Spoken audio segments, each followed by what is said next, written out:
기술사학원의 김재권 교수입니다. 자, 답안 첨삭, 서술형, 콘크리트 균열, 배수성 포장, 용수 처리, 토사 터널에 대해서 설명을 드리겠습니다. 자, 먼저 이제 콘크리트 최적 변화에 대한 균열의 종류죠. 자, 종류는 뭐가 있다고 했죠? 자, 종류는 팽창 균열과 수축 균열, 최적에 대해서 팽창하고 수축 균열이 있고요. 대책도 이제 팽창 균열과 수축 균열에 대한 관리 방안을 얘기할 수 있겠습니다. 근데 이제 먼저 한번 생각해 보면 가장 중요한 종류를 한번 따진다면 가장 기본적인 균열은 뭐예요? 온도 균열이죠. 온도 균열에 대해서 온도 균열은 두 가지가 있다. 우리 이제 내부 구속 조건에 의한 균열, 팽창 균열, 외부 구속 조건에 의한 균열, 수축 균열이 있죠. 그래서 이 두 가지가 이제 가장 온도 균열이 기본적인 균열이 되겠고요. 가장 중요한 균열 두 가지를 얘기한다면 뭐가 있죠? 1등은 건조 수축 균열, 2등은 자기 수축 균열이 되겠죠. 수축 균열. 그래서 이제 기본적인 얘기를 꺼낸다면은 이 균열에 대한 종류에서 얘가 가장 기본적인 거고 건조 수축, 자기 수축에 대한 어떤 대책도 얘기할 수 있어요. 자, 그럼 균열은 어떻게 한다? 팽창과 수축이라고 얘기를 꺼낼 수 있겠습니다. 자, 그런데 자, 여기 이제 여러분께서 요즘에 이제 간과하기 쉬운 게 뭐냐면 기술사 시험에서 뭐가 중요해요? 현장 냄새, 돈 냄새라는 거죠. 현장 냄새, 돈 냄새. 그러니까 무슨 얘기냐면 VE 또는요 경제성 평가. 경제성에 대한 부분은 이제 비교를 많이 하죠. 현장에선. 그래서 우리는 어떤 얘기를 한다? 가치 다이아그램이 있죠. 가치 다이아그램. 다이아그램을 그래서 이걸 그려서 이제 경제성 평가를 하고 비교를 할 수 있어요. 자, 그럼 이제 그 부분을 한번 얘기를 해보겠습니다. 자, 첫 번째 문제를 보시면 내용에 대해서 최적 변화에 대한 메커니즘, 문제점 유형이니까 1번의 메커니즘을 쓰는데 이럴 때는 어떤 얘기를 쓴다? 메커니즘이라는 것은 그 대상을 반드시 쓴다고 했죠. 소성 수축 균열에 대한 메커니즘이라고 해서 수축 균열 최적 변화 중 소성 수축이라는 걸 명기를 해주고요. 그 다음에 이게 뭐예요? 흐름을 쓰셔야죠. 흐름. 또는 얘가 이제 도미노 이론 얘기하는 거죠. 연쇄 반응을 쓰셔야죠. 연쇄 반응. 반응을 해서 얘가 어떤 식으로 일어나는지 하는 반응을 써야 되는 거니까 그림만 그리거나 메커니즘 앞에 어떤 대상을 특정하지 않으면 이것도 불확실한 답안이 되겠죠. 그 다음에 이제 균열 조사라고 쓰셨는데 기본적으로 여기 내용을 보시면 최적 변화에 대한 균열의 종류와 관리 방안이겠으니까 균열 유형을 쓸 수 있겠죠. 어디에 어떤 균열이 나온다. 즉 여기 이제 조사라는 부분보다는 균열에 대한 유형, 발생 유형에 대해서 보시면 여기다 모식화, 도식화를 할 수 있고 균열에 대한 위치 또는 시기 또는 형태 해서 얘가 선상균열인지 망상균열인지 아니면은 관통균열인지 비관통균열인지 이런 것들을 표시를 할 수 있겠죠. 자, 그 정도는 이제 보실 수 있고요. 이 페이지 보시면 어떻게 됐다? 여기 이제 최적 변화라고 분명히 명기했음에도 불구하고 내적, 외적 이런 식으로 가는 건 안 좋죠. 역시 관리 방안도 어떻게 된다? 설계 재료가 아니라 최적에 대한 부분에서는 팽창 균열과 수축 균열을 나눠주시고요. 그 대책에 대한 부분도 팽창과 수축으로 얘기를 할 수 있겠습니다. 자, 이해되시죠? 그래서 종류에 대한 부분하고 대책에 대한 부분이 그냥 설계 CU가 아니라 팽창과 수축이고요. 기본적으로 이런 부분에서 좀 중요한 걸 강조하자면 어떤 거를 얘기한다? 온도 균열이나 아니면 건조 수축 균열이나 자기 수축 균열 정도는 강조를 해야 되겠죠. 자, 3페이지로 한번 가보겠습니다. 관리 방안은 이렇게 쓰시면 안 되는 게, 자, 우리 이제 이렇게 한번 볼까요? 이건 지금 양생이 주목적이 아니고요. 팽창과 수축에 대해서 예를 들자면, 자, 이렇게 한번 해보겠습니다. 당초, 변경 해가지고요. 팽창 균열에서 온도 균열이에요. 첫 번째는 온도 균열을 어떻게 하기로 했었냐면, 예를 들어서 플라이애쉬를 넣어가지고 한다. 그래서 저발열을 한다는 거예요. 이렇게 하니까 어떻게 된다? 공기가 지연이 되더라 하는 거죠. 그래가지고 얘를 어떻게 바꿨다고요? 촉진 양생에서 뭐 가열 거푸집이나 뭐 이런 것들을 했다 하는 거니까요. 공기가 이제 단축이 되죠. 단축에 대해서 이제 경제성 비교를 합니다. 해서 다치 다이아그램을 그린다. 예를 들면 이제 시공성, 경제성 또는요 어떤 뭐 예를 들어서 시공성, 경제성, 친환경성 뭐 이런 것들을 해서 가치 다이아그램을 그린 다음에 얘를 우리가 당초를 1.0으로 기준으로 한다면 얘는 어떻게 된다? 그 가치가 1.3이다. 해서 채택 이런 얘기를 꺼낼 수 있겠죠. 즉 무슨 얘기냐면 양생관리에 대해서 이 부분에 효과를 얘기를 해주시는 게 좋아요. 무슨 효과요? 경제적인 어떤 우월성 그런 부분을 표시를 해주는 게 좋겠죠.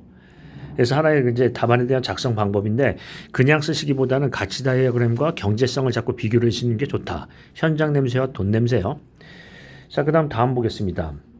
배수성 포장의 기능과 적용 시 문제점 그리고 이제 활성화 방안한 건데 자, 기능은 어떤 부분이 있죠? 주기능과 보조기능, 주기능, 보조 기능 또는 주요 기능과 부가적 기능.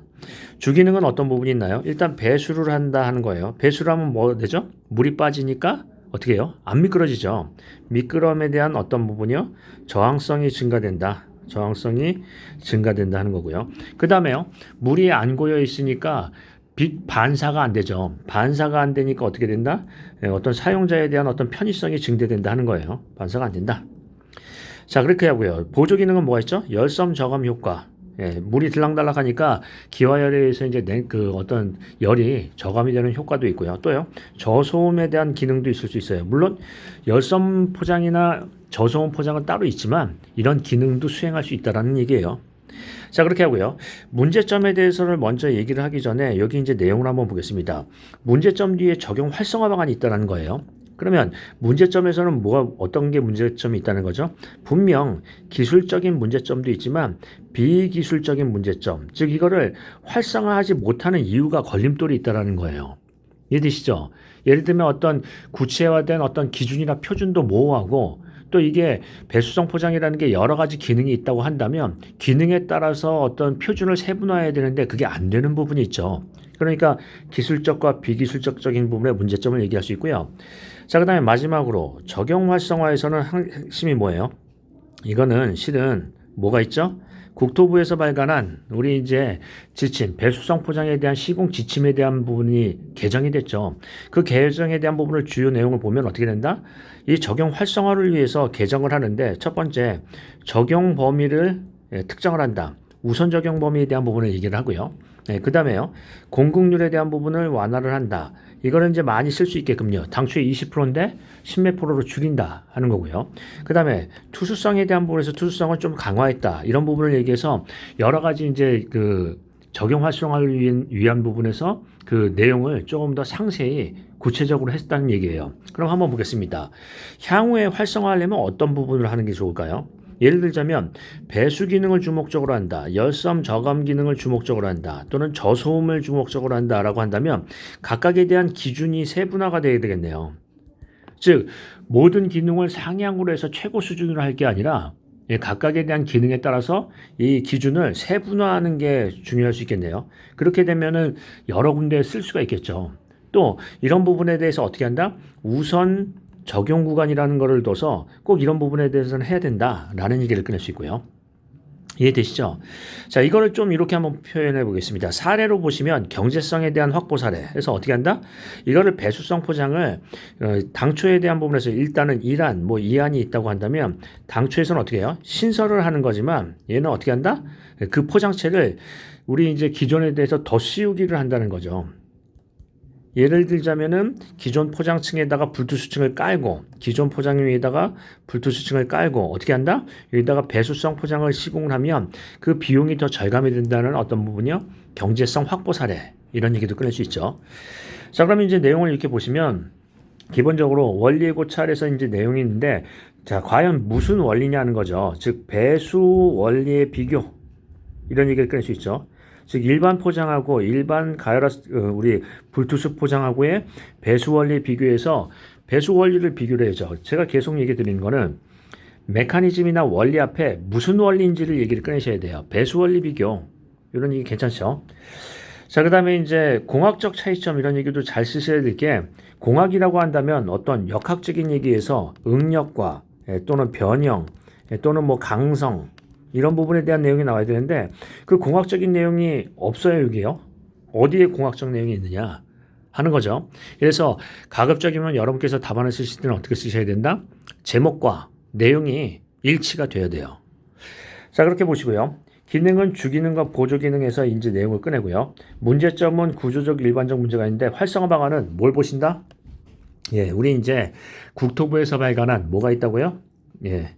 배수성 포장에 대한 지침, 개정 사항이 있죠. 그게 활성화 방안이 있는데 그 적용 범위나 투수성이나 공급률이나 이런 부분이 바뀌었다고 했죠. 그 내용을 쓰셔야 되겠습니다. 그런 다음에 3페이지에 대해서는 이런 얘기를 해보겠습니다. 활성화 방안 중에서 우리가 과연 어떻게 해야지 활성화가 할 수 있느냐 이런 부분에 대해서 쓰셔야죠. 아니면 활성화에 대한 사례를 쓴다 그러면 어떤 얘기를 꺼낸다? 경제성 저감을 통한 활성화 적용 방안 이런 얘기를 꺼낼 수도 있겠죠. 재포장이요. 자, 그 정도로 보시고요. 다음 가겠습니다. 지하 수위가 높은 지역에서 흙막이 용수 처리를 할 때 문제점과 대책을 쓰라. 자, 문제점에 대한 부분은 문제점은 뭐가 있나요? 여러 가지 문제가 있는데 자, 두 가지만 강조해 보겠습니다. 자, 지하 수위가 높게 유지가 된다 그러면 높게 유지가 되거나 아니면 지하 수위가 급 강한다라는 얘기를 꺼낼 수 있는데 먼저 우리 이제 그 굴착 저면에 대해서 보고요. 그다음에 배면에 대해서 한번 보겠습니다. 저면에서는 지하 수위가 높게 유지되면 어떻게 된다? 수도 차이에서 침투수가 생겨요. 침투수가 생기면 무슨 문제가 생겨요? 보일링이 가장 큰 문제다. 보일링. 자, 그 다음에 배면에서는 지하 수위가 급 강한다 하면 뭐예요? 안밀 치마가 생기거나 집안 함몰이 생기죠. 함몰. 그래서 주변에 대한 문제가 클 수 있어요. 그러면 용수 처리 시에 발생하는 문제점과 대책에 대해서 하면 이거는 어떤 얘기를 꺼낼 수 있어요? 1페이지에서는 문헌 대연검, 주요 검토 사항 해가지고요. 그 검토 사항을 보일링, 집안 함몰, 치마 이런 것들을 체크를 해서 자, 항목, 그 다음에 세부 내용에서 예를 들자면은 한 항목당 두 줄씩 잡고 내용을 쓰죠. 자, 보일링의 저면에 대한 부분 또는 배면에 대한 부분 이렇게 나눠서 보일링을 검토한다. 네, 저면에 대해서는요. 또는 뭐 히빙을 검토한다. 배면에 대해서는 치마나 함몰을 검토한다. 하고 이 관련 근거 같은 경우는 예를 들어서 이제 법이나 관련 건기법 또는 건설기술진흥법이나 뭐 예를 들어서 이제 집안 함몰에 대한 지특법 이런 부분에 대한 근거도 제시할 수 있겠죠. 그 다음에 중요한 검토 사항에 대해서 검토 방법을 얘기를 하면 되겠죠. 검토 방법. 그래서 보일링 이런 것들은 기본이죠. 그러면 내용을 보시면은 여기 이제 2번하고 3번에 대한 내용을 보시면 지하수의 영향범위 평가하고 굴착에 대한 용수 처리 있는데 이 내용은 어떻게 쓰냐면 여기서는 포괄적으로 검토한 내용, 검토 사항에 대해서 포괄적으로 쓰시고요. 여기서는 구체적으로 중요한 검토 사항을 하나를 강조를 할 수 있겠습니다. 즉, 이 대제목을 잡을 때 어떻게 잡냐면 이 앞대 제목과 뒷대 제목이 연관성이 있어야 되겠죠. 여기서는 검토에 있다가 밑에서는 공법 얘기했다가 왔다 갔다 하면 안 되고요. 일관성이라는 게 있어야 되겠죠. 논리성. 자, 그러면 이제 그 다음 페이지를 보시면 용수 처리의 문제점은 이게 문제점. 이분이 이제 요번에 합격하신 분인데 이분은 딱 이런 부분을 잘 지키셨어요. 뭐가 중요하죠? 유형 준수. 저 유형 준수는 뭐냐면 문제점이 있으면 주요 원인이 분명히 있죠. 왜 원인들을 빼뜨리시죠? 예, 원인을 쓰고 그 다음에 대책이 나오죠. 문제점에서는 원인이 있고요. 원인을 제거하는 게 대책이니까요. 그래서 원인을 쓰신 다음에 대책을 쓴다. 대책은 뭐 한다? 예, 물처리의 용수 처리라는 게 결국은 배수, 차수, 이수, 복수 등이 있으니까 배수 처리 시 대책, 이수 처리 시 대책 이렇게도 얘기할 수 있고요. 또는요, 지하 수위가 높게 유지될 때, 지하 수위가 유지될 때의 어떤 대책, 지하 수위가 급 강할 때의 대책, 이렇게도 얘기를 꺼낼 수 있겠죠. 자, 그러면 3페이지 한번 보겠습니다. 3페이지에서는 여러 가지 허용 기준을 강화했는데 이것도 한번 사례화로 해볼까요? 사례화에 대해서 얘기하면은 자, 비교를 해가지고요. 경제성 평가를 합니다. 첫 번째는 복수공법에 대해서 어떻게 했다? 담수, 주수. 그래서 외부에서 용수를 유입해가지고 이걸 썼는데 얘를 이제 뭘로 바꿨다? 담수 해서 공사 사용수에 대한 부분, 우리가 얘기하는 용수에 대한 부분을 재활용했다 하는 거죠. 그래서 담수공법을 써서 경제성 평가를 해서 다이아그램을 그려서 이렇게 해서 이제 평가를 할 수도 있겠네요. 이해되시죠? 그래서 계속 어떤 부분을 한다? 사례 같은 경우는 이 문제와 관련한 경제성 평가, 즉 가치 다이아그램을 그려서 하는 거가 그 가장 경쟁력이 있죠. 돈 냄새, 현장 냄새 이런 부분을 생각해 보시고요. 자, 그 다음에 이제 토사 터널 보겠습니다. 토사 터널을 한번 보시면 이렇게 한번 볼 수 있어요. 자, 토사 구간이 어떻게 걸쳐 있느냐 한번 생각해 보겠습니다. 첫 번째는 토사 구간이 어떻게 걸려 있어요? 맨 밑에 있다. 이제 토사 구간에서 안반이 이렇게 있고요. 그 다음에 완전히 토사예요. 케이스 1. 얘는 케이스 1인데 안반선이 아예 밑에 있어서 전 구간이 토사에 걸리는 경우. 두 번째는요. 이 밑에 하부에만 토사가 걸리는 경우, 안반이 걸리는 경우. 세 번째는요. 안반이 중간 정도에 걸리는 경우. 이렇게 볼 수가 있겠죠. 즉 무슨 얘기냐면 이걸 이제 이렇게 표시를 해본다면 이렇게 걸릴 수 있어요. 무슨 얘기냐면 케이스 1, 2, 3을 보실 때 1번에서는 뭐예요? 완전 토사 구간이고요. 토사 구간이고요. 그 다음에 2번과 3번은 뭐예요? 이거는 이제 좀 얘기를 드리자면 뭐죠? 복합 구간이에요. 복합 집안 구간. 그래서 이 복합 지반 구간을 걸린다면 어떤 문제가 있냐면 이 스프링 라인을 기준으로 또는 밑을 기준으로 해서 뭘 한다? 각부 보강 대책에 들어가야 돼요. 이해되시죠?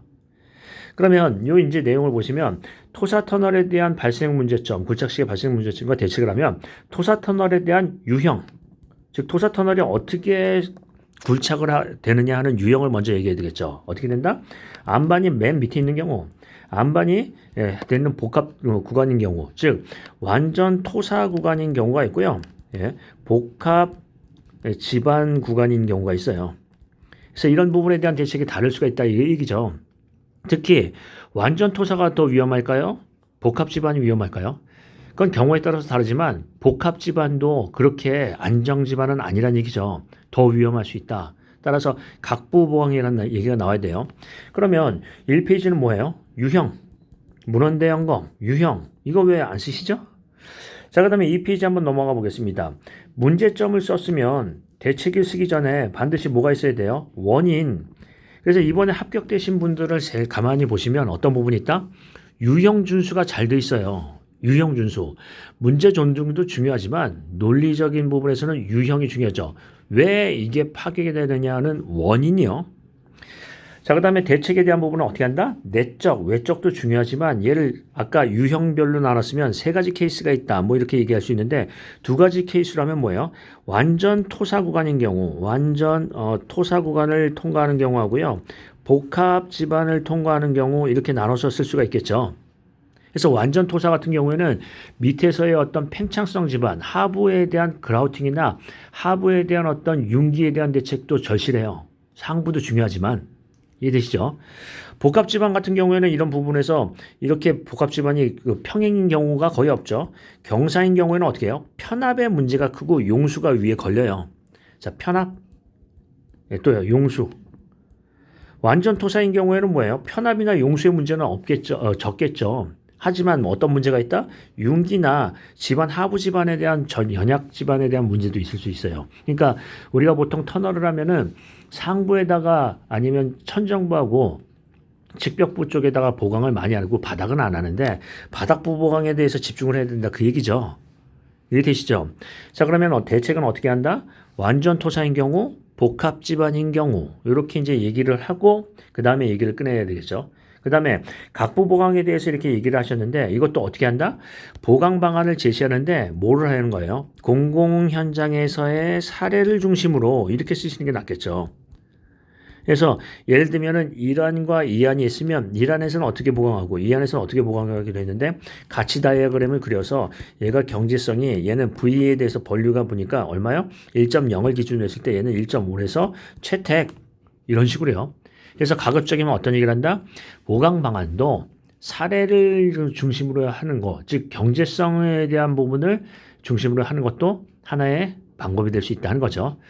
계속 얘기해보지만 유형 준수하고 문제 존중은 가장 기본이에요. 논술에서. 이번 시험에서 이런 얘기도 나오고 있죠. 기본적인 논술의 구성에서 유형 준수가 안 됐다. 유형 준수는 대학교에 입학할 때도 논술 시험에서도 유형을 따진다. 그런데 이게 기술사에서 안 되는 게 말이 되느냐 이런 얘기도 나왔어요. 따라서 여러분께서는 유형 준수하고요. 현장 냄새, 돈 냄새 좀 잘 보십니다. 이해되시죠? 자, 요 정도로 하고 마칠까요? 자, 금주도 수고 많으셨습니다.